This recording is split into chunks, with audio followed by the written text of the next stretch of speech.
बिस्मिल्लाहिर्रहमानिर्रहीम अस्सलाम वालेकुम। मौजूद है रतोदरो बाईपास से जेकम बाजार रहवासी जो बरसात में बोझ सबब रतोदरो बाईपास से आया उन्होंने चवण है इंतजामिया की तरफा असांखे कुछ भी मुहैया थी न सको है। खीमा टेंट खाधे पीते जो राशन वगैरह उन्हनि सां ॻाल्हि ॿोल कयूं था। असां पाण जेका बि आया आहियूं न को शइ राशन आहे न को साईं तंबू आहे। ॿार असांजा बीमार पिया आहिनि का शइ नथा अचे मानी हिते चवनि था गिरो गिरो ॾेई वरी भॻियूं हलिया था वञनि रस्ता का शइ नथी मिले। नंढा मासूम असांजा रहनि था इन जे करे दवा थी मिले इन का शइ सहूलियत असांजी का शइ नथी मिले। भाऊ असांखे अपील कयूं था सिंध वारनि खे असां ग़रीबनि कुझु ॾियनि ग़रीबनि खे असां काॾे वञूं परेशान नंढा बचा नथा असांजा पेर पची पिया आहिनि का शइ नथी मिले असांखे। वज़ीर आज़म शहबाज शरीफ बिलावल भुट्टे ज़रदारी खां इहो पुछा करणु चाहियूं था त 2 करोड़ जेको रते जहिड़े यूसी जे लाइ हुन इशू कया फरियाला टालपुर खे ॾिनई उहे 2 करोड़ काॾे विया। हिन मक़सदु असां ग़रीबनि जी वार कोन्हे। शहबाज शरीफ रोज़ मीटिंग थी हले वज़ीर आज़म जी असां ग़रीब हिते न असां वटि टेंट आहे न कोई राशन आहे न का शइ दवा आहे न दारू आहे न टिकी आहे फोटो आहे। शहबाज शरीफ जूं मीटिंगूं हलनि थियूं।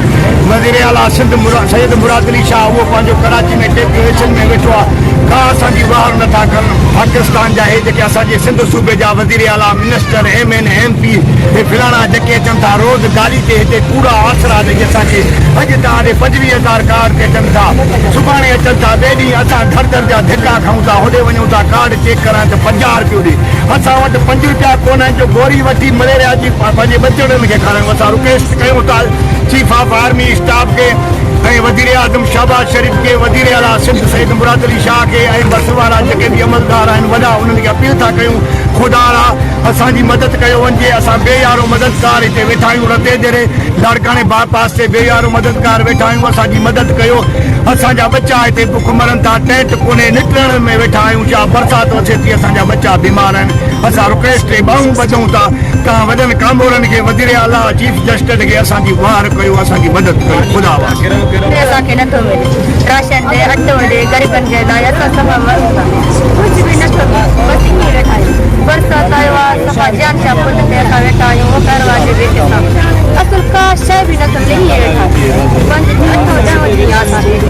गरीब माण्हू काॾे वञे बास फाथल पिया बाक़ी बाईपास में पहिरें घोड़े घुमूं था बड़ी बीमारी ते काॾे वञी दवा बि सही नथा नथा ॾियनि काॾे वञूं भला राशन पाणी बि न आहे बुख में मरूं था तंबू बि न आहे भाउ रोड ते पंहिंजो भाउ में महिरबानी करे असांजे लाइ कुझु मोकिलियो असां ग़रीबनि जे हथ ॾियो भाउ निचोड़े सड़क तां वॾे ग़रीबनि जी साह निकिरी भॼी आराम सां पाणी हिते नथो मिले भाउ जैस कान्हे लॻी पई आहे। असां हिते वेठा आहियूं रते जहिड़े लाड़काणे बाईपास ते असांजा बच्चा हिते उछले हेठों वेठा आहिनि असांजा घर रही पिया आहिनि असां हिते वेठा आहियूं बुख ते मानी खणी था हिकु ॾींहुं अचे थो नथो अचे न को दवा आहे न मानी आहे न का शइ असां हिते वेठा आहियूं बुख ते सरकार असांजी मदद कयो वञे। असांजा घर रही आहे फसल लड़ी आहे असांजो बचे जान बचो हिकु हिकु जोड़ा खणी असां हिते पुॼा आहियूं असांजो हर शइ घर मरसर हर कुझु लुड़ी वियो आहे पाणी में बोड जे बरसातनि में असांजो मदद हुकूमत न कंदो त केरु कंदो। हींअर असीं रतोदरो बाईपास ते बोड मुतासिरनि सां हाल वाल कयूं चवण आहे त असांखे राशन थो मिले न छित ढकण लाइ खीमा आहिनि ऐं मेडिकल बि असांजी का सार संभाल नथी लही वञे ऐं हुकूमत जे तरफ़ां असांजो कुझु बि तदारुक न कयो वियो आहे। वधीक हुननि हुकूमत सां अपील कई त असांखे खाधे पीतो टेंट वग़ैरह असांखे मुहैया कई वञे। कैमरामैन आबिद सां गॾु शाहनवाज़ जोयो जाग न्यूज़।